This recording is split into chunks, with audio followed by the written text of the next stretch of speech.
Hi అండి. నమస్తే. తెలుగు నవలా శ్రోతలకు లక్ష్మి కథల ప్రపంచానికి స్వాగతం. కళ్ళు తెరిచిన సీత అనే యథార్థ గాథను వింటున్నాం కదండి. ఈరోజు ఈ వీడియోలో మనం ఎపిసోడ్ 18 వినేద్దామండి. రచించిన వారు రంగనాయకమ్మ గారు, చదివి వినిపించేది పద్మిని. నాగరాజుకి ఏం శిక్ష పడాలి? మొదటిది, నాగరాజుని బాగా తన్నాలి. ఇది పాపాయి చెప్పిన శిక్ష. పాపాయికి రావణుడి మీద బాగా కోపం. సీతని ఎత్తుకుపోయాడని. హనుమంతుడి మీద కూడా కోపమే. లంకలో అందరి ఇళ్ళు తగలబెట్టేశాడని. రాముడి మీద కూడా కోపమే. వాలిని చంపాడని. రామాయణం కథ అంతా దానికి కంఠోపాఠం. దానికి ఎవరి మీద కోపం ఉంటే వాళ్ళని కొట్టాలి, తన్నాలి అంటుంది. రామాయణంలో వాళ్ళు ఎలాగా దొరకరు కాబట్టి ఇప్పుడు నాగరాజునైనా తన్నాలి, కొట్టాలి అని దాని సలహా. వీడు మాత్రం మనకెక్కడ దొరుకుతాడు తన్నడానికి అని సభలో అందరూ ఆ శిక్ష సాధ్యం కాదని ఆ శిక్షని తిరస్కరించారు. పాపాయి చాలా నిరుత్సాహపడిపోయింది. రెండో శిక్ష, నాగరాజుని ఉరి తీసేయాలి. ఇది నళిని కోరే శిక్ష.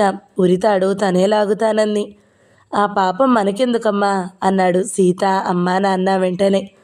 నేను ఉరిశిక్షలకు వ్యతిరేకం అన్నాను నేను. నాగరాజు నేరం ఉరిశిక్ష పడేంత పెద్దది కాదు అన్నాడు సగం లాయరుగా అంది. ఈ శిక్షను కూడా నళిని తప్ప సభలో అందరూ తోసిపుచ్చారు.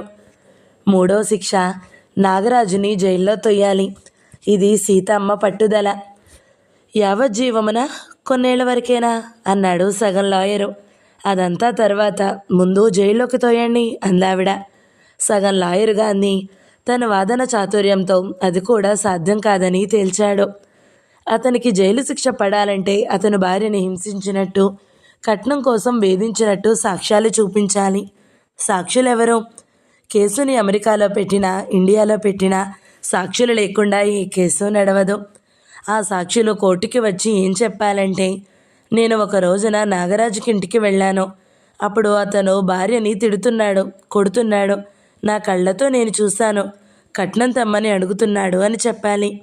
చిచి, అలా జరగలేదు. అలా చెప్తే అది అబద్ధం అంది సీత కోపంగా. నేను అదే అంటున్నాను సీత. సాక్షులతో అలా అబద్ధాలు చెప్పించాలి. ఆ సాక్షులు అమెరికాలో నాగరాజు ఇంటికి వెళ్ళి చూసిన వాళ్ళై ఉండాలి. చూడండి సీత అమ్మగారు, మీరు అమెరికా వెళ్ళి అక్కడ మొదట హోటల్లో దిగి అక్కడ ఒక లాయర్ని గంటకు $400 లెక్కతో కుదుర్చుకుని అక్కడ కేసు నడుపుతారనుకుందాం. అమ్మో, అదంతా మన వల్ల ఎక్కడవుతుందండి అని ఆవిడ కెవ్వమంది. మన వల్ల అవుతుందనే అనుకుందాం. ఏ శ్రీహరిరావు లాంటిగా డాక్టర్ గారో ఆ ఖర్చులన్నీ భరించి సాయం చేస్తారని అనుకుందాం. మరి సాక్షులేరి? సాక్షులు లేకుండా కేసు నడుస్తుందా? సీత అదే సాక్ష్యం కదా. సీత చెప్తే నమ్మరా? సీత మాత్రం కట్నం తెమ్మన్నాడు అని చెప్తుందా? కొట్టేవాడు అని చెప్తుందా? ఏం సీత, అలా చెప్తావా? అసలు నేను కోర్టు గడప ఎక్కితే కదా చెప్పడానికి. అలా జరగదులేండి. జరగని సంగతిలో నేను ఎలా చెప్తాను? అతను నన్నెప్పుడూ కొట్టలేదు. పోనీ కొట్టే రకంగా దామ్దూమ్లు చేశాడా?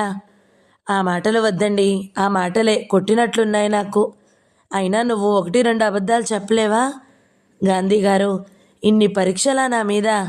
అబద్ధాలు చెప్పమని మీరు నిజంగా అంటారా? నన్ను పరీక్షలు చేస్తున్నారు.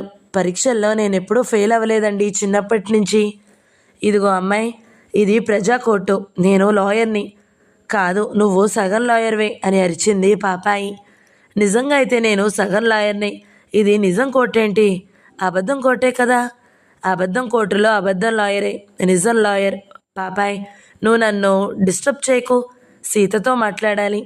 ఇదిగో సీత, నువ్వు కోర్టులో అబద్ధాలు చెప్పగలవో లేదో అబద్ధం లేకుండా ఒక మాటలో చెప్పు. చెప్పలేను. బయట ఎప్పుడూ అబద్ధాలు చెప్పలేను కాబట్టి కోర్టులో కూడా చెప్పలేను. సరే సీతమ్మగారు, సరిగ్గా వినండి. మనం కట్నం ఇవ్వలేదు. అది వెనక్కి తీసుకోవాలని అడగడానికి మనకి అవకాశం లేదు.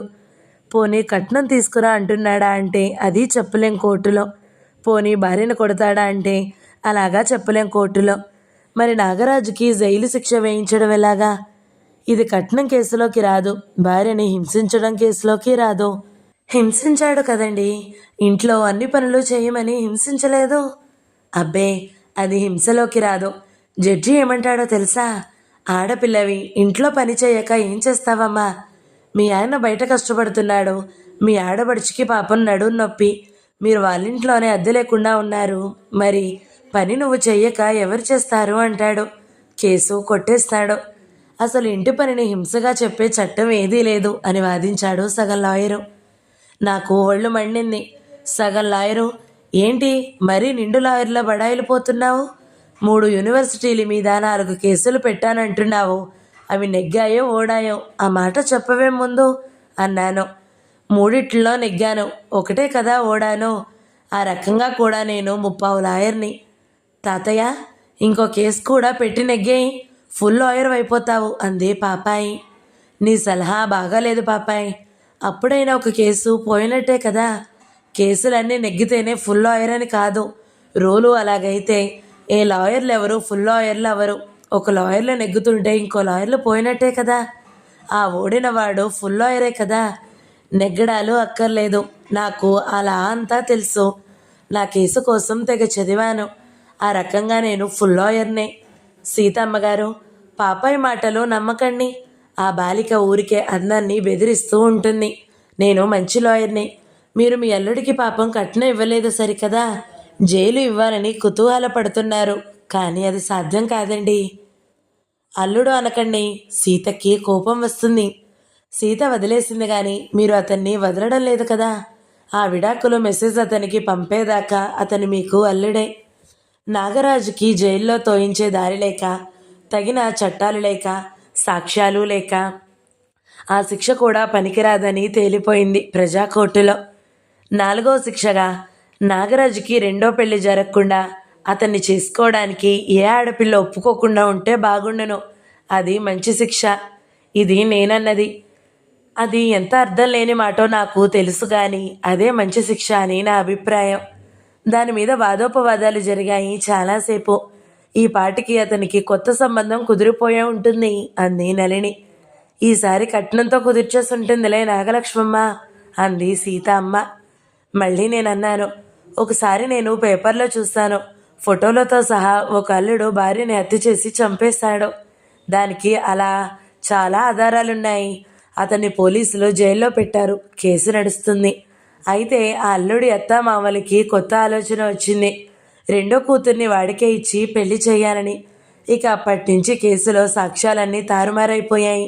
ఆ చచ్చిపోయిన పిల్లకి కడుపు నొప్పి జబ్బు ఉందని, ఆ బాధ భరించలేక ఆ పిల్లే ఆత్మహత్య చేసుకున్నట్టు చెప్పేసి అల్లుడిని విడిపించి 2వ పిల్లనిచ్చి పెళ్లి చేశారు.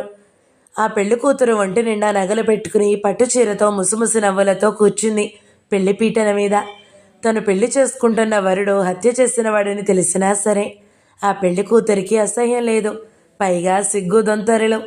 పందిరి నిండా పేరెంటాళ్ళు షోకులతో జనమంతా వెనకబడి నవ్వుతున్నారు. ఇప్పటికీ హత్యలు చేసే వాళ్ళకైనా పెళ్లిళ్ళు అవ్వబోతుంటాయి. అమెరికాలో ఉన్న సాఫ్ట్వేర్ ఇంజనీర్ నాగరాజ్కి ఇంకో పెళ్ళవదా? ఆడపిల్లలు ఇష్టపడరా? ఎగిరి గంతేసి ఇష్టపడతారు. ఈసారి కట్నాలు కానుకలు గుమ్మరించి మరి. ఆ మాటలన్నీ విని అందరూ వాళ్ళకి తెలిసిన తలో సంఘటన చెప్పారు.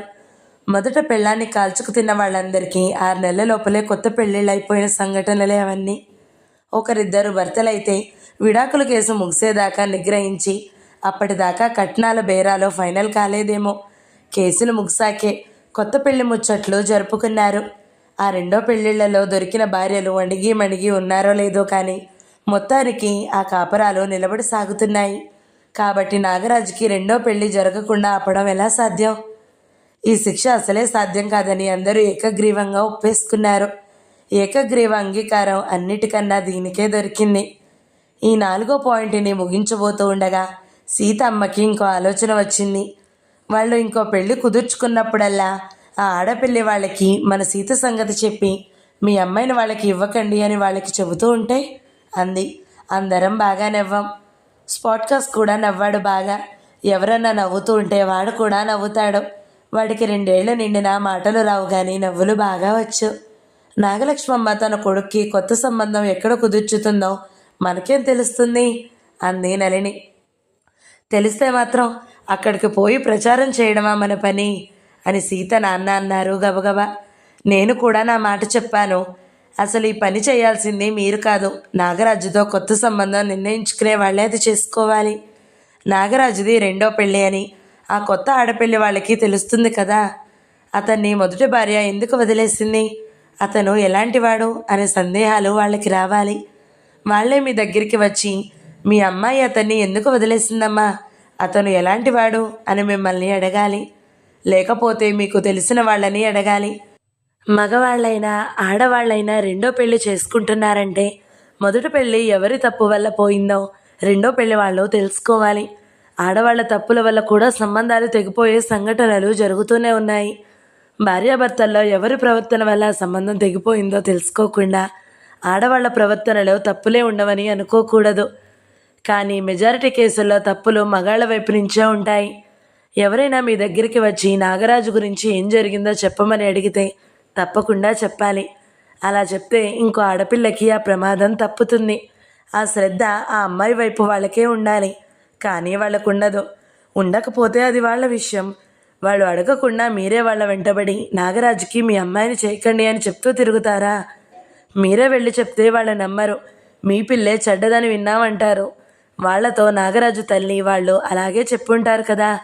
ఆ కొత్త పెళ్లి కూతురు అత్తగారు చూపించే నగలకే లొంగిపోతుంది, అమెరికాకే లొంగిపోతుంది. మీ మాటలకి ఎవరూ లొంగరు. సీత నాన్న వెంటనే, పోనీ ఎవరన్నా మన మాటలు నమ్మినా ఒకటో రెండో సంబంధాలు ఆపగలం. ఎన్ని సంబంధాలు ఆపుతాం? అతను అమెరికాలోనే సంబంధం కుదుర్చుకుంటే అది ఎలా ఆపగలం? ఆ గోల మనకెందుకు అన్నాడు. అవునవును, అది కుదరదు అన్నారు అందరూ. అంటే నాగరాజుకి రెండో పెళ్లి జరగకుండా చేసే శిక్ష పడాలి అనేది కూడా సాధ్యం కాదని అందరూ ఒప్పుకున్నారు. ఈ నాలుగో శిక్ష కూడా పనికిరానిదిగా తేలిపోయింది. వద్దొద్దు అన్నాడు స్పాట్కాస్. ఎందుకో వాడు ఆ ఒక్క మాటే వాగుతూ తిరుగుతూ ఉంటాడు. ఒక్కోసారి అయ్యో అని కూడా అంటాడు. సీత అమ్మ కూడా నవ్వింది. చిన్నపిల్లాడు కూడా వద్దంటున్నాడు. వద్దులేండి అంది. ఐదవ శిక్షగా భర్త భార్యకి పోషణ ఇవ్వాలి కదా. పోనీ ఆ పోషణ అడుగుదాం అంటారా మీరు సీత నాన్నగారు అన్నాడు గాంధీ లాయరు. గాంధీ మాటలు పూర్తి కాకుండానే ఆ పోషణ అన్న మాటలకి సీత కయ్యమంది. ఏంటి, అతను నాకు పోషణ ఇవ్వాలా? నేను ఇంకా అతని భార్యగా ఉంటానా? అతని భార్యగా నేను అతని నుంచి పోషణ తీసుకుంటానా? అలాగైతే ఆడవాళ్ళకి చదువులెందుకు, ఉద్యోగాలెందుకు? నేను చదివిన చాలా పుస్తకాల్లో ఆడ మగ అందరికీ సొంత పోషణ శక్తి కావాలని చదివానండి. మరి కలిసి ఉంటే మాత్రం ఆడవాళ్ళని మగాళ్ళు పోషించడం ఏమిటి అంది గబగబా. సీత అమ్మ వెంటనే ఆ మాటలకు అడ్డం పడి, ఆ ఇంట్లో పనులన్నీ చేశావు కదే, దానికి పోషించడా అంది. పోషించాడుగా 5 నెలలు. ఇంట్లో పనులు చేశాను కాబట్టే అక్కడ తిన్నాను. పని చేయకపోయినా అక్కడ లేకపోయినా ఇక్కడ ఉన్నా కూర్చోబెట్టి పోషిస్తాడా? బయటికి వచ్చేసానుగా ఇప్పుడు, ఇంకా ఇప్పుడేం పోషణ? మరే మనోవర్తి? చిచ్చి, ఏం మాటలమ్మా. నాకు అతనిచ్చేది మనోవర్తి. సొంతంగా బతకలేని వాళ్ళకి అలాంటిది కావాలేమో, నాకు అక్కర్లేదు. ఆడవాళ్ళని మగాళ్ళే పోషించాలంటే మగవాళ్ళు చెప్పినట్టే పడుండాలి కదా. ఇక ఆడవాళ్ళకేం వ్యక్తిత్వాలుంటాయి?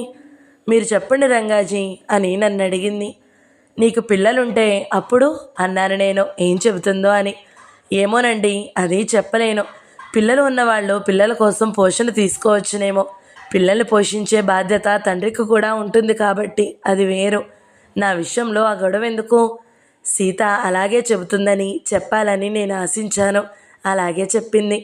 గాంధీ మళ్ళీ కలగజేసుకుని, నీకు పిల్లల సమస్య లేదు, నీ పోషణ కోసం అయితే ఏమీ అక్కర్లేదంటావు అంతే కదా అన్నాడు.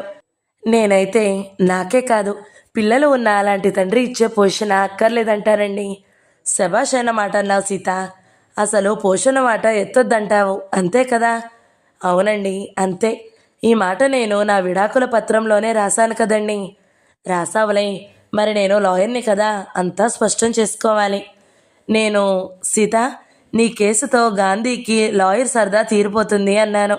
అయ్యో కాదండి, గాంధీ గారు సరదా కోసం కాదు, నా మీద ప్రేమతో మాట్లాడుతున్నారు.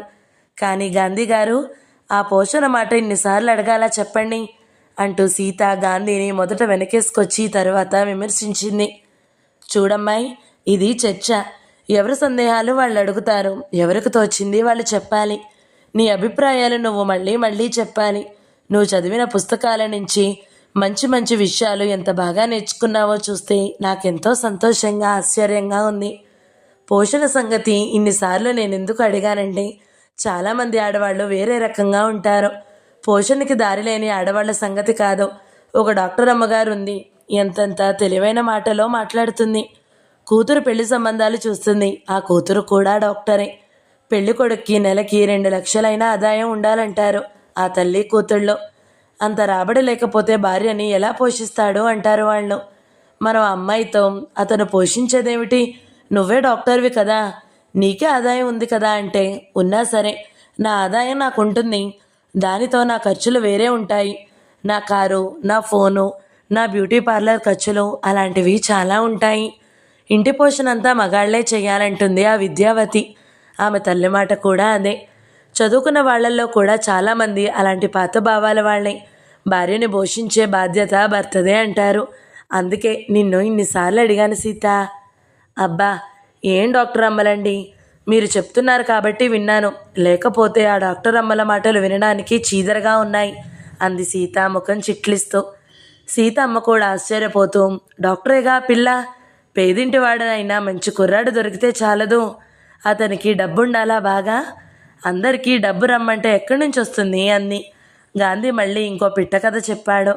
డాక్టర్ల కన్నా ఎక్కువ ఆస్తులు ఉన్న ఆడవాళ్ళు కూడా ఆడవాళ్ళని మగాళ్లే పోషించాలి అంటారండి. మాకు తెలిసిన ఇంకొక ఆవిడ ఉంది, ఇండియా మనిషే, రాజమండ్రి. ఆవిడ భర్త ఇక్కడి వాడే. ఇద్దరు అమెరికా వెళ్ళారు. తర్వాత గొడవలే. అతను వేరే తిరుగుళ్ళు మొదలుపెట్టాడు. పెళ్ళాన్ని వదిలించుకోవాలని, నీ శీలం మంచిది కాదు అని పిచ్చివాగుళ్ళు మొదలుపెట్టాడు. వాళ్ళు ఒక కొడుకు. ఆ పిల్లాడికి తండ్రిని తను కాదంటాడు ఆ భర్త. ఆ కలహంతో వాళ్ళు విడిపోయారక్కడే. ఆవిడకి ఇండియాలో సొంత ఇల్లు, బోలెడు ఆస్తి ఉన్నాయి. ఒక్క కొడుకు. ఆ పిల్లాన్ని తీసుకుని ఇండియా వచ్చేసి ఇక్కడైనా హాయిగా ఉండొచ్చు, లేదా అక్కడైనా ఆవిడకి ఉద్యోగం ఉంది, కొడుకుని తనే పెంచుకోవచ్చు. కొడుకును వదిలించుకోవాలని తండ్రి చూస్తున్నాడు. వాణ్ణి తన కొడుకే కాదంటున్నాడు, తల్లికే వదిలేస్తాడు. కానీ ఆవిడ కొడుకు కోసం తండ్రి నుంచి ఆస్తి తీసుకుని తీరాలంటుంది. తండ్రి దగ్గర బోలెడు డబ్బుంది, అందులో నుంచి వాటా రావద్దా కొడుక్కి, అదంతా వదిలేస్తామా అంటుంది. తండ్రి ఇచ్చే పోషణ తీసుకుంటే మీ కొడుక్కి ఆ దుర్మార్గపు తండ్రి మీద భక్తి మొదలవుతుంది కదా. వీడు నా కొడుకే కాదని వాగే తండ్రినే గౌరవిస్తూ తిరుగుతాడు కదా అంటే ఆవిడ ఆ మాటలు పట్టించుకోదు. తండ్రి డబ్బులో నుంచి వాటా రావద్దా అంటుంది మళ్ళీ మళ్ళీ. డబ్బు రావాలి అంతే. తండ్రి కూడా పిల్లల్ని పోషించాలి అనేది నిజమే. అది జనరల్ సూత్రం. ప్రతి కేసులోనూ అదే పనికిరాదు. తల్లిదండ్రులు విడిపోయాక తల్లికే బోలెడు ఆస్తి ఉన్నా దుర్మార్గపు తండ్రి ఇచ్చే పోషణతోనే పిల్లాడు పెరిగితే వాడు ఆత్మగౌరవం అనే మాటని అర్థం చేసుకుంటాడా? జనరల్ సూత్రం ప్రతి ప్రత్యేక సంబంధంలోనూ వర్తిస్తుందా? పనికొస్తుందా? పనికిరాదు. కానీ బోలెడు మంది డబ్బున్న ఆడవాళ్ళకి ఏదీ అర్థం కాదు. వాళ్ళకి డబ్బుని ఇంకా పెంచే విలువే గాని ఇతర విలువలేవి వంటబట్టవు. ఇలాంటివి ఎన్నో చూస్తున్నాను సీత. అందుకే ఈ పోషణ సంగతి అన్నిసార్లు అడిగాను నిన్ను అని చెప్పుకున్నాడు గాంధీ. ఆ మాటలు అందరూ చాలా ఆసక్తిగా విన్నారు.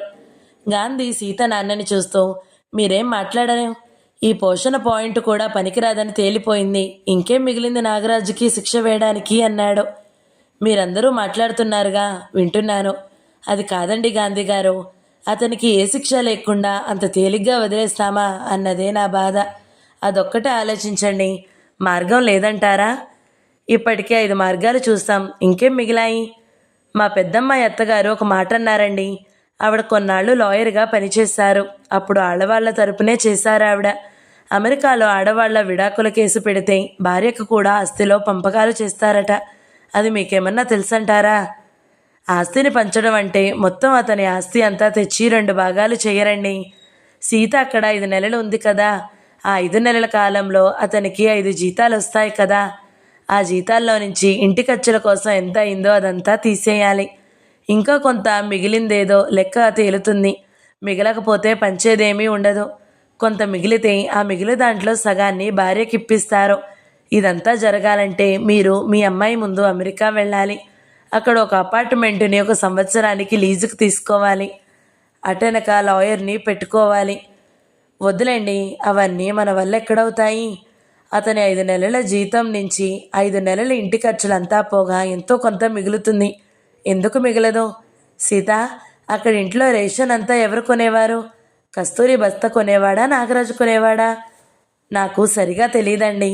కానీ ఇతను కొన్నిసార్లు బయట నుంచి కారులో కొన్ని సామాన్లు తెచ్చేవాడు. బియ్యం ప్యాకెట్టు, పాల ప్యాకెట్లు, నూనెలు అన్నీ. అంటే అద్దె ఖర్చు లేదు కాబట్టి 2 కుటుంబాలకి సరిపోయే రేషన్ అంతా ఇతనే తెచ్చేవాడా? అలా కాదులేండి. కస్తూరి భర్త కూడా చాలా ప్యాకెట్లు తెచ్చేవాడు. పప్పులు, గోధుమ పిండి వంటి వాటిని చాలాసార్లు బయట పారేసేది కస్తూరి. పప్పులకు పురుగు పెడితే చెరిగేది కాదు, పారేయడమే. వెంటనే ఎవరికో ఫోన్ చేసి చెప్పేది, అలాంటివి నేను వాడను అని. కొత్త గోధుమ పిండి రాగానే పాత ప్యాకెట్టు పారేయమనేది. నాకు చేతులాడేవి కావు, అయినా పారేస్తాను. ఏ సరుకులు ఎవరు కొన్నారో నాకు తెలీదు. అతని జీతం ఎంతో, ఖర్చు ఎంతో అదేమీ నాకు తెలియవండి. చాలా కుదురుగా సతీ సీతలాగా కాపురం చేశావులే అని గాంధీ సీతని బాగా మెచ్చుకుని సీత నాన్నకి మళ్ళీ లెక్కలు చెప్పాడు, లాయర్ లాగా తగ అభినయిస్తూ. సరే, అతని 5 జీతాల్లో నుంచి 2 జీతాల డబ్బు మిగిలిందనే అనుకుందాం. అందులో నుంచి సగం అంటే 1 జీతం డబ్బు రూపాయల్లో చెప్పుకుంటే 1,00,000 సీతకి రావాలనుకుందాం. దాన్ని రాబట్టాలంటే మీరు అమెరికాలో ఎంత డబ్బు ఖర్చు పెట్టాలో తెలుసా? శ్రీహరిరావు గారిని అడిగితే ఆయన లాయర్ కూడా కదా. ఆయన చిన్న కూతురు కూడా లాయరే. వాళ్ళు క్షణాల్లో చెప్పేస్తారు. ఫోన్ చేసి ఇప్పుడే అడగనా? ఇప్పుడు వాళ్ళకి తెల్లారిపోయే ఉంటుంది. ఒక్క క్షణంలో చెప్పేస్తారు అంటూ గాంధీ ఫోన్ ఎత్తుకున్నాడు. సీత నాన్న గాంధీ మీద పడి ఆపి ఫోన్ లాక్కుని దాన్ని యథాస్థానంలో పెట్టేశాడు. గాంధీయే మళ్ళీ, ఆయన్ని తర్వాత అడుగుదాంలేండి. అందాక మనం కొంతైనా ఊహించవచ్చు. కనీసం అక్కడ మీకు 10-15 లక్షలు ఖర్చు అవుతుంది. ఆ ఖర్చుతో మీరు నాగరాజు నుంచి 1,00,000 సంపాదించగలరేమో. అది అనుమానమే అని తేల్చాడు. అబ్బే, అలాంటి పిచ్చి పని ఎందుకండి మనకి? పిచ్చి పని కాదు, రైట్ అనే చేద్దాం. నాగరాజుకి వేయించడానికి ఇంకేం శిక్ష మిగిలింది? అదే ఆలోచించాలి మీరు. నాకైతే ఏదీ తోచడం లేదు అంటూ లాయరు చివరికి చేతులెత్తేశాడు. సీత నాన్నతో నేనే, గాంధీ సగం లాయరే కదా, నిండు లాయర్ని అడుగుదాంలేండి. నందిగం కృష్ణారావు గారని మనకి బాగా తెలిసిన లాయర్ ఒక ఆయన ఉన్నారు. చాలా మంచిగా చెబుతారు. ఇప్పుడు రాత్రైపోయింది కదా, రేపు నేను ఆయన్ని అడుగుతాను అన్నాను. సీత అమ్మకి నాన్నకి ఇద్దరికి మొహాలు కొంచెం తేటగా అయ్యాయి. నేనే మళ్ళీ, కానీ నాగరాజుకి ఏదో పెద్ద శిక్ష వేయించగలమని ఆశలు పెట్టుకోవద్దండి. మీరు కట్నం ఇవ్వలేదు కాబట్టి అది వెనక్కి రావాలని అడగలేం. పిల్లలు లేరు కాబట్టి పోషణ సమస్య లేదు. కొట్టడం లాంటివి జరగలేదు కాబట్టి ఆ నేరాలు చెప్పలేము. అబద్ధాలు చెప్పడానికైనా సాక్షులు లేరు. నిండులారైనా ఏం శిక్ష వహించగలడు? సీత, నువ్వు 2 దెబ్బలైనా తిని రావాల్సింది. మన పని తేలికయ్యేది. ఏదో ఒక కేసు పెట్టేసేవాళ్ళం అన్నాను. అందరూ నవ్వారు, స్పాట్ కాస్ట్తో సహా, సీతతో సహా. నా తెలివి తక్కువతనం అదేనంటారా అంది సీత. పాపాయికి ఏదో గొప్ప ఉపాయం దొరికినట్టు నా చెవి దగ్గరికి పరిగెత్తుకొచ్చి, అప్పుడు ఆ పుస్తకంలో ఒక అమ్మాయిని పంపితే దొంగ దొరికిపోతాడే, అలాగ పంపితే అంది. అది నా దగ్గరికి రాగానే దాని వైపు అప్పుడే జాగ్రత్తగా చూశాను. 2 జడలు, రిబ్బన్లు బాగున్నాయి. చంకల గౌను కాదు, పరికిణి, కాలర్ జాకెట్టు బాగున్నాయి.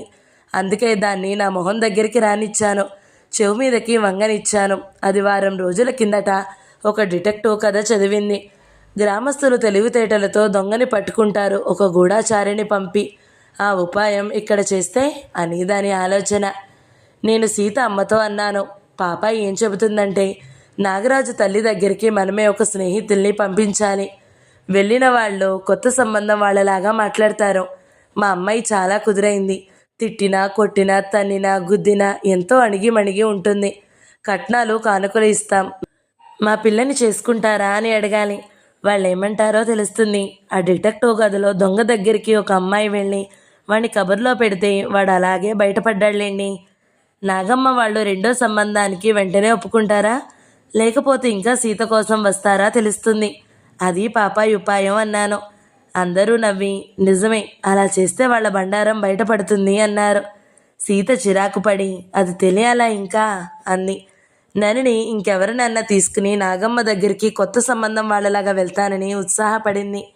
ఆ మాటలు కాసేపు అయ్యాక నేను సీత అమ్మతో, అసలు సీత అతన్ని వదిలేయడమే అతనికి బ్రహ్మాండమైన అవమానం. ఆ శిక్ష పడింది చాలండి అన్నాను.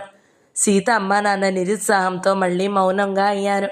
సీత లేచి, నేనిక ఈ పత్రం పంపించేస్తాను గాంధీ గారు, దీన్ని స్కాన్ చేసి పెట్టరా అంది. సీత నాన్న కంగారుగా, అమ్మా ఒక్క మాట, నాకు ఆలోచన వచ్చింది. ఇప్పుడు నువ్వు చాలా విషయాలు మాకు చెప్పావు కదా, అవన్నీ వివరంగా కాగితం మీద రాసి, ఇదిగో నువ్వు నీ అక్క నీ తల్లి ఇన్ని చేశారు, నేను ఇన్ని ఇబ్బందులు పడ్డాను మీ దగ్గర, ఇన్ని అవమానాలు పడ్డాను, అందుకే వచ్చేసాను అని వివరంగా రాసి అది పంపితే, అలా చెప్పకపోతే నువ్వెందుకు వచ్చేస్తావో వాళ్ళకి ఎలా తెలుస్తుంది అన్నాను. నేను సీతతో, ఏం సీత అలా చేస్తే అన్నాను. నిజంగా దానివల్ల ఏమీ ప్రయోజనం ఉండదని, వాళ్లే ఈమె మీద బోలెడు నిందలతో జవాబు రాస్తారని నాకు అనిపించింది. అయినా సీత అభిప్రాయం విన్నాకే నా అభిప్రాయం చెప్పాలి అనుకున్నాను. తండ్రి సలహా వింటూ సీత చాలా అసహనంగా అయింది. నాన్న, నేను చాలాసార్లు అక్కడే చెప్పాను, ఒక్క మాటైనా విన్నారా? ఇప్పుడు వాళ్ళ మీద కంప్లైంట్లతో 10 పేజీలు రాస్తే వాళ్ళు నా మీద 100 పేజీలు రాస్తారు. వాళ్ళు చేసిన తప్పులు వాళ్ళు ఒప్పుకుంటారా? నువ్వు అలా చేసావు ఇలా చేసావు అని నన్నే అంటారు. మనం మళ్ళీ రాస్తాం, వాళ్ళు మళ్ళీ రాస్తారు. దానివల్ల ఏమిటి మనకు జరిగేది? మనం ఎన్ని రాసినా, అయ్యో ఇన్ని తప్పులు చేసి ఆ పిల్లని బాధ పెట్టాం కదా అని వాళ్ళు ఒప్పుకుంటారా? అంది సీత చాలా స్పష్టంగా. సీత అమ్మ, ఒప్పుకోకపోయినా వాళ్ళ తప్పులు వాళ్ళకి తెలుస్తాయి కదమ్మా అంది. ఇప్పుడు కూడా వాళ్ళకి తెలుసమ్మా, అక్కడ అన్నీ అడిగాను, వాళ్ళకి అన్నీ తెలుసు, అలాంటి ఉత్తరం వద్దు అంది సీత చాలా గట్టిగా. పావుగంట సేపు దాని మీదే నడిచింది. చివరికి సీత నాన్న, సరే అవన్నీ రాయొద్దు కానీ ఇప్పుడు దీన్ని అసలు పంపడం ఎందుకు, కొన్నాళ్ళు ఊరుకుందామన్నాడు. మళ్ళీ మొదటకొచ్చింది వ్యవహారం. సీత ఆశ్చర్యంగా తండ్రిని చూస్తూ, దీన్ని పంపకపోతే నేను అతన్ని వదిలేశాననే సంగతి అతనికి ఎలా తెలుస్తుంది అంది. ఎందుకు తెలీదు? అదే తెలుస్తుంది, మళ్ళీ వెళ్ళకపోతే తెలీదా అన్నాడాయన. నేను ఆయనతో, అది కాదండి, ఆ పత్రం పంపడం వల్ల సీతకి నష్టం జరిగేదేమీ ఉండదు. అసలు చెప్పాలంటే ఈ పత్రం చూస్తే అతను ఎలా స్పందిస్తాడో మనకి తెలుస్తుంది. అతను ఏమాత్రం మంచివాడైనా ఎలా స్పందించాలంటే ఇండియాకి వెంటనే పరిగెత్తుకుని రావాలి, వచ్చి సీత దగ్గర వాలాలి, అలా వాలి తన తప్పులన్నీ ఒప్పుకోవాలి, తనని వదిలిపెట్టొద్దని బ్రతిమలాడుకోవాలి. నిజంగా అలా చేస్తే సీత కూడా ఒకసారి ఆలోచిస్తుందేమో. అతనేం చేస్తాడో తెలియాలంటే విడాకుల పత్రం వెంటనే అతనికి వెళ్ళాలండి. సీత తనని వదిలేసిందని, ఇది మామూలు అలక కాదని అతనికి వెంటనే తెలియాలి. సీతకి అడ్డుపడకండి, తను చాలా అవమానాలు పడ్డానంటుంది, ఆమె కోసం ఆమె కోపం తీరాలి కదా, ఆమె బాధ అర్థం చేసుకోవద్దు. ఆమె తెలివి తక్కువది కాదు, తన మీద తనకి బాధ్యత లేనిది కాదు, ఆమెని అర్థం చేసుకోండి మీరిద్దరూ, కొంచెం మందలింపుగానే అన్నాను. ఆయన అంతసేపు శ్రద్ధగా విన్నాడు, చాలా ఆశ్చర్యంగా. సరేనమ్మా, సరే అలాగే చేయమనండి, పంపించాయమ్మా కాగితం అన్నాడు సీత నాన్న. అయినా చాలా ఆతృతగానే సంతోషంగానే ఒప్పుకున్నాడు. ఆయనకి నా మాటల్లో ఒక కొత్త ఆశ కనబడింది, ఆ పత్రం చూడగానే అల్లుడు వచ్చేస్తాడని. నేను సీత అమ్మతో, మీరు కూడా చెప్పండి సీతకి అన్నాను. ఆవిడ నవ్వి, వాళ్ళ నాన్న చెప్పారుగా, వాళ్ళని అసలు నాన్న మాటే వింటారు, నా మాట వినరు అంది నవ్వుతూ. మీ మాట వినక్కర్లేదని మీరే చెబుతున్నారే అంటే ఆవిడ మళ్ళీ నవ్వింది. సరే సీత, నీ పని నువ్వు చేసుకో అన్నాను. ఆ విడాకుల పత్రాన్ని గాంధీ స్కాన్ చేశాడు. ఆ పని సీతకి రాదని కాదు, సీతకి సాయం అది, సీత అడిగింది కాబట్టి. తరువాత గాంధీ ఆ కాగితాన్ని తెల్ల కవర్లో పెట్టి దాన్ని సీత అమ్మ చేతికిచ్చాడు. దీన్ని పంపిస్తామన్నారుగా అంది ఆవిడ. దీన్ని కాదు, ఈ కాగితం వెళ్ళదు, ఇందులో రాసిందంతా అందులోకి ఫోటో తీసినట్టు ఎక్కిపోతుంది, ఆ ఫోటోయే అక్కడికి వెళ్ళిపోతుంది అని చెప్పాడు గాంధీ ఆవిడకు వివరంగా. తర్వాత అందరూ, రండి రండి, సీత విడాకుల పత్రం పంపించేస్తుంది, నాగరాజుని వదిలేస్తుంది, అందరూ చూడండి, పాపాయ్ స్పాట్కాస్ట్, అందరూ రండి, వెళ్ళిపోయింది అని సీత చెప్పగానే అందరూ చప్పట్లు కొట్టండి అని అరిచి అరిచి చెప్పాడు. చప్పట్లు అనే మాట వినగానే స్పాట్కాస్ట్ చప్పట్లు కొట్టేయడం మొదలుపెట్టేశాడు. వాడికి మాటలు రావు కానీ మాటలు అర్థమవుతాయి కొన్ని.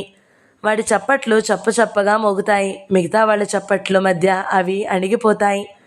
పాపాయి వేరే గదిలో నుంచి హాలులోకి పరిగెత్తుకొచ్చింది గాంధీ కేకలకి. నళిని కూడా వంటింట్లో నుంచి గబగబా వచ్చింది. అందరూ కంప్యూటర్ ముందు చేరారు. అందరూ వచ్చాక సీత కంప్యూటర్ మీద ఏదో నొక్కబోయింది. గాంధీ, సీత ఆగాగు, ఆ కాగితంలో ఏముందో అందరూ మర్చిపోయి ఉంటారు, కొన్ని వాక్యాలు గట్టిగా చదివి అందరికీ వినిపిస్తా అన్నాడు. సీత ఆగింది. గాంధీ గట్టిగా చదివాడు. మీతో కలిసి జీవించడం నాకు ఇష్టం లేదు, ఈ క్షణం నుంచి మీకు నాకు ఏ రకమైన సంబంధం లేదు, మీ నుంచి నేను ఒక్క పైసా కూడా పోషణ కోరుకోను. మీరు మరో పెళ్లి చేసుకోవడానికి నా వైపు నుంచి ఏం అభ్యంతరం ఉండదు. ఈ పత్రమే విడాకుల పత్రం అనుకోండి. సీత. ఆ తర్వాత సీత ఇంక పంపుకో అన్నాడు. సీత ఏదో చేసింది, ఏవేవో నొక్కింది. అందరి కళ్ళు కంప్యూటర్ తెరకి అంటుకుపోయాయి. అప్పటిదాకా తెర మీద ఉన్న రాత అంతా అదృశ్యమైపోయింది. వెంటనే తెర మీద సెంట్ అని ఇంగ్లీష్లో పడింది. మెయిల్ పంపబడింది అని దాని అర్థం. సీత చిరునవ్వుతో వెనక్కి తిరిగి వెళ్ళిపోయింది అంది. సంబంధం తెగిపోయిందనే కలవరం ఒక్క కదలికతో కూడా ఆమె మొహంలోకి రాలేదు. పైగా ఆ పని కోసమే నిరీక్షిస్తున్నట్టు ప్రశాంతమయ్యింది ఆ మొహం అంతా. అందరూ చప్పట్లు కొడుతూనే ఆమె వైపు వింతగా చూశారు. స్పాట్ క్యాష్ చప్పని చప్పట్లు కొడుతూనే ఉన్నాడు. సీత నాన్న అందరిలాగే చిరునవ్వుతో చప్పట్లు కొట్టాడు. సీత అమ్మ చప్పట్లు కొట్టకుండా తల వంచి కొంగుతో కళ్ళు తుడుచుకుంటూ ఉండిపోయింది. సీత అటు చూసి కంప్యూటర్ ముందు నుంచి లేచి తల్లి కళ్ళు తుడుచుకుంటూ ఉన్న చేతిని పట్టుకుని, ఎందుకమ్మా, ఎందుకు? నేను సంతోషంగా బయటపడ్డానన్నా నీకు విచారం అంది. ఆఖరికి ఇలా అయిందా అమ్మా నీకు అంది తల్లి ఏడుస్తూ. అయింది, మరి ఏం చేస్తాం? సీత నాన్న అమ్మని ఓదారుస్తూ, అప్పుడే అయిందా ఆఖరికి అని ఎందుకంటావు? అతను రేపో మాపో పరిగెత్తుకు రాకుండా ఉంటాడా అన్నాడు. తండ్రిని సీత కోపంగా చూస్తాం. అతను వస్తే మాత్రం ఇంతకన్నా ఏం జరుగుతుంది?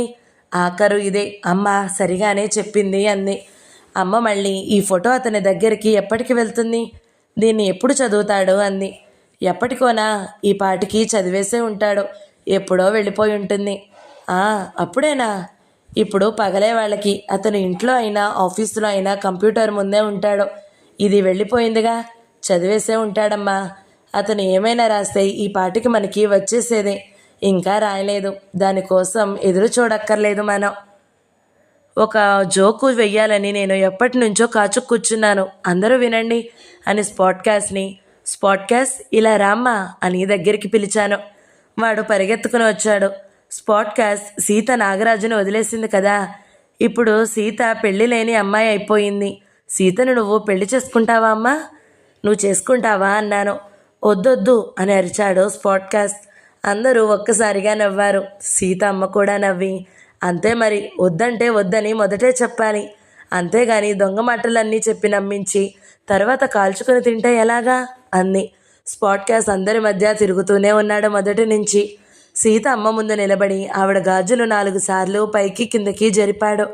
గాజులు ఇంకెవ్వరికీ లేవు మరి. అందుకే ఆవిడ ముందే ఎక్కువగా తిరిగాడు. మాటల్లో మునిగిన వాళ్ళం ఆ సంగతి గమనించనే లేదు. సీత అమ్మ అస్సలే పట్టించుకోలేదు. నేను స్పాట్ క్యాష్తో మళ్ళీ, ఎందుకు వద్దంటావు? సీత మన ఇంట్లో ఉంటే మనం అసలు కుర్చీలు దిగక్కర్లేదు. చక్కగా అన్ని పనులు సీతే చేసేస్తుంది. నిన్ను ఎత్తుకుని తిరుగుతుంది. పాత చైనాలో అలాగే చేసేవారు. భార్యలు చిట్టి భర్తల్ని చంకనేసుకుని తిరుగుతారు. ఆలోచించు. పెళ్లి చేసుకుంటావా సీతని? వద్దొద్దు, అయ్యో అని అరిచాడు. అందరూ తెగనవ్వారు. పాపాయి, నాయనమ్మ, మనం కుర్చీలు దిగకుండా ఇంట్లో పనులన్నీ సీతనే చేయమంటే సీత మన ఇంట్లో నుంచి కూడా పారిపోతుంది కదా అంది తన తెలివితో. అందరూ నవ్వారు మళ్ళీ. బాగా గ్రహించావు పాపాయ్ అని నేను దాన్ని మెచ్చుకుని సీతతో, చూడు సీత, ఈ ఆడబడుచు కస్తూరి లాంటిది కాదు. పనులన్నీ నీకు అప్పచెప్పదు. ఎలాగైనా స్పాట్ క్యాష్ని పెళ్లి చేసుకో, వాడి ప్రేమ సాధించు అన్నాను. సీత బాగా నవ్వి చప్పున స్పాట్ క్యాష్ని ఎత్తుకుంది. నేనొద్దా నీకు? చూడు, నేను నిన్నే పెళ్లి చేసుకుంటాను. నీకు 25 ఏళ్ళు వచ్చినప్పుడు నువ్వొచ్చి నన్ను అడుగుతావు అంది. వద్దొద్దు, అయ్యో అని అరిచాడు పిల్లాడు మళ్ళీ. సీత వాడిని ముద్దు పెట్టుకుని కిందకి దించింది. సీత అమ్మ నాతో, ఏవండి, సీత దుద్దులు ఈ ఊళ్ళోనే నాగమ్మ వాళ్ళ ఇంట్లో ఉండిపోయాయండి.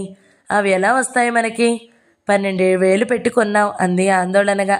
నేను సీతతో, అవి నువ్వెందుకు తీసుకుని వెళ్ళలేదు, ఇక్కడ ఎందుకు వదిలేసావు అన్నాను. ఏమో, వాళ్ళు ఆ దుద్దులు తీయించేసి వాళ్ళ కొన్న రింగులు పెట్టుకోమన్నారు. దుద్దుల్ని వాళ్లే దాచారు. నేను చికాగో వెళ్ళేటప్పుడు వాడి సంగతే మర్చిపోయాను. నాగమ్మైనా ఇవ్వాలి కదా. ఇవ్వలేదు. ఇప్పటిదాకా నాకు అవి గుర్తే లేవు. నా గోలలు నాకు సరిపోయాయి. నీ బట్టలన్నీ తెచ్చుకున్నట్టేనా చికాగో నుంచి? అమ్మో, అన్నీ తెస్తే ఇంకో పెట్ట అవుతుంది. వాళ్ళు కొన్నవన్నీ అక్కడే పడేశాను. మేము కొన్న దుప్పట్లు కూడా వదిలేశాను. డ్రెస్సులు కూడా కొన్ని వదిలేశాను. అంతా క్షౌరం చేసుకుని వచ్చిందండి అంది సీత అమ్మ కోపంగా. మనం చేయించిన సూత్రం కూడా వదిలేసిందిగా, అదన్నా తెచ్చుకోవద్దు అంది. వాళ్ళకి కాస్త నీతి ఉంటే ఆ దుద్దులైనా పంపించేయొచ్చు, కానీ నీతి వాళ్ళని చూసి జడుస్తుంది, వాళ్ళ దగ్గరికి రాదు, ఆ దుద్దులు రావు అనే అనుకోవాలండి. వాళ్ళు తప్పకుండా ఎగ్గొడతారు. మీరు కట్నం ఇవ్వలేదు కదా పాపం. పోనీలేండి, మీ అమ్మాయికి అమెరికా చూపించాడు కదా అన్నాను. బాగా చెప్పారు అందావిడ చాలా విచారంగా. గాంధీ ఎప్పుడు వెళ్ళాడో బయటికి. దుర్గం చెరువు వైపు నుంచి వచ్చే ఖాళీ ఆటోని పట్టుకుని గేటు దగ్గర ఆపించాడు. శరత్, గాంధీ, పాపాయి కలిసి సీత చక్రాల పెట్టిని, బ్యాగ్ని, విడిచిన బట్టల సంచిని, సీత అమ్మా నాన్న తెచ్చుకున్న సామాన్లని ఆటోలో సర్దేశారు. ఆటో అంతా నిండిపోయింది. ఇక ఇక్కడ మనుషులు కూర్చోడానికి ఖాళీయే లేదు. ఇంకో ఆటో దొరికే టైమూ లేదు. సీత అమ్మ వెళ్తానమ్మా అని నాతో అని ఆటోలో కూర్చోడానికి గేటు వైపు వెళ్ళబోతూ మళ్ళీ ఏదో గుర్తు వచ్చినట్టు చప్పున వెనక్కి తిరిగి నా ముందు వంగబోయింది. నేను ఎందుకో ఆవిడ వెనక్కి రావడం చూడగానే అనుమానించాను. వెంటనే ఆవిడని ఆపి, తప్పండి, అలా చేయకూడదు అన్నాను. మా పిల్లని మీరు పట్టించుకోకపోతే ఏం జరిగేదోనమ్మా అంది. ఏం జరిగేది? కాస్త ఆలస్యం జరిగేది. ఇంత చిన్న సాయానికి ఏదో బ్రహ్మాండమైనట్టు చేస్తారేమిటి అన్నాను. సీత నాన్న నవ్వుతూ, మీకు బాగా మేలు చేసిన వాళ్ళకి పాదాభివందనం చేయరా మీరు అన్నాడు. నేను తెల్లబోయాను. అయినా వెంటనే అన్నాను ఆయనతో. బాగా అడిగారు. నిజంగా నేను చాలాసార్లు అనుకున్నానండి, మార్క్స్కి, ఎంగెల్కి, ఆ ఇద్దరికి అయితే నేను తప్పకుండా పాదాభివందనాలు చేస్తాను. అలా నాకు చాలాసార్లు అనిపించింది. వాళ్ళ మొత్తం మానవ లోకానికి మేలు చేసిన మనుషులు. కానీ మనం పాదాభివందనాలు చేయాలంటే వాళ్ళు చేయనిస్తారా, చేయించుకుంటారా? అది తప్పని మనల్ని మందలిస్తారు. ఆ వందనాలు చేయించుకోవడం తప్పైతే చేయడం కూడా తప్పే అవుతుంది కదా. ఎంత ప్రేమని అయినా ఇంకో రకంగా వ్యక్తపరుచుకోవచ్చు. ఒకరి భావాలు ఉన్నతమైనవి అయితే వాటిని అర్థం చేసుకుని వాటిని మన భావాలుగా కూడా చేసుకోవడం కన్నా ప్రేమని సరిగా చూపించే మార్గం ఇంకేముంటుంది? పాదాభివందనాలన్నీ బానిసలు యజమానుల పాదాల మీద పడే సంస్కృతే కదా. అలాంటి వందనాల కోసం ఎందుకు ఎదురు చూస్తే వాళ్ళు బానిస యజమానులే. అయినా ఆవిడ కూడా నవ్వు మొహంతో ఆటో వైపు వెళ్ళారు. నేను సీతతో, ఆటోలో ఇంకేం ఖాళీ ఉంది, నువ్వు దాని వెనకాల పరిగెత్తుకుంటూ వెళ్ళు అన్నాను. సీత గేటు దాటపోతూ మళ్ళీ చప్పున వెనక్కి తిరిగింది. ఒక్క మాట ఇప్పుడే జ్ఞాపకం వచ్చిందండి. పెళ్లి తర్వాత నేను ఈ ఊళ్ళోనే వాళ్ళ ఇంట్లో 15 రోజులు ఉన్నాను కదా. అప్పుడు ఒక రోజున ఏం జరిగిందంటే, గాంధీ కంగారుగా, సీత పదైపోయింది, ఇప్పుడే మాటలు, చాలా దూరం వెళ్ళాలి, నువ్వు కూడా కూర్చో వెళ్ళి అన్నాడు. ఒక్క మాటేనండి అంటూ సీత మళ్ళీ నా వైపు తిరిగింది. ఒకసారి ఈ ఊళ్ళోనే అతను నన్ను చాకుతో బెదిరించాడండి అంది. చాకుతోనా అన్నాం వింటున్న వాళ్ళందరము. పెళ్ళికొచ్చిన చుట్టాలందరూ హాల్లో కూర్చుని టీవీ చూస్తున్నారు. నేను గదిలో నుంచి అక్కడికి వెళ్ళేటప్పటికీ అతని చేతిలో చాకుతో తిరుగుతున్నాడు. ఆ చాకు ఎలా వచ్చిందా అని నేను ఆశ్చర్యపోతున్నాను. నాకు ఇప్పటికీ తెలియదది. అతను ఆ చాకుతో నా దగ్గరికి వచ్చి దాన్ని నా మొహం మీద పెట్టి, ఇదిగో చూడు అన్నట్టు చాకును ఊపి బెదిరించినట్టు చేశాడు. సరసం ఆడుతున్నాడని నాకు అర్థమైంది, కానీ చాకుతోన సరసం అని బాగా కోపం వచ్చింది.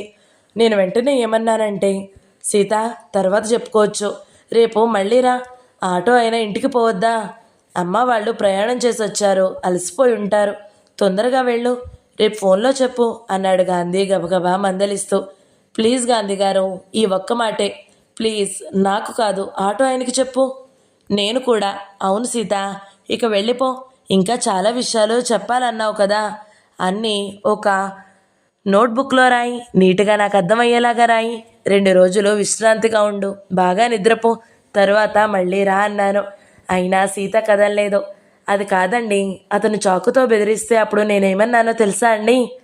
గాంధీ సీత నాన్నతో, సరే మీరు వెళ్ళిపోండి, సీత ఈ రాత్రి ఉండిపోతుంది, రేపు సాయంత్రం వస్తుందిలేండి అన్నాను.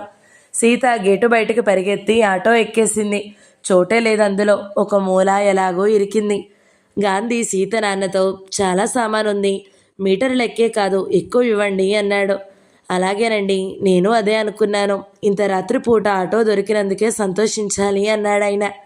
సీత సామాన్ల మధ్య నుంచి బయటకు పెట్టి స్పాట్కాస్ట్ని చూసినప్పటి నుంచి కస్తూరి పిల్లలు గుర్తొస్తున్నారండి, వాళ్ళని మళ్ళీ చూడను కదా అని దిగులేస్తుందండి అంది. పర్వాలేదు, రేపే నాగరాజు వస్తాడు, మళ్ళీ వెళ్దు గాని అన్నాడు గాంధీ కోపంగా. సీత నవ్వింది. గాంధీ గారిని చాలా విసిగించేశాను అంది.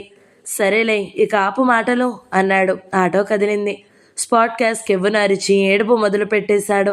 ఆటోలో తనని ఎక్కించుకోలేదని ఇంట్లో నుంచి ఎవరు కదిలినా తనని కూడా తీసుకొని పోవాలి అంటాడు. వాణ్ణి లోపలికి లాక్కొచ్చేటప్పటికి వాళ్ళ నాన్నకి తాతలు దిగొచ్చారు. తాతలు రోజు 10 సార్లు దిగొస్తూ ఉంటారు. మళ్ళీ పైకి వెళ్ళిపోతూ కూడా ఉంటారు మళ్ళీ దిగడానికి. కళ్ళు తెరిచిన సీత 18వ భాగం సమాప్తం.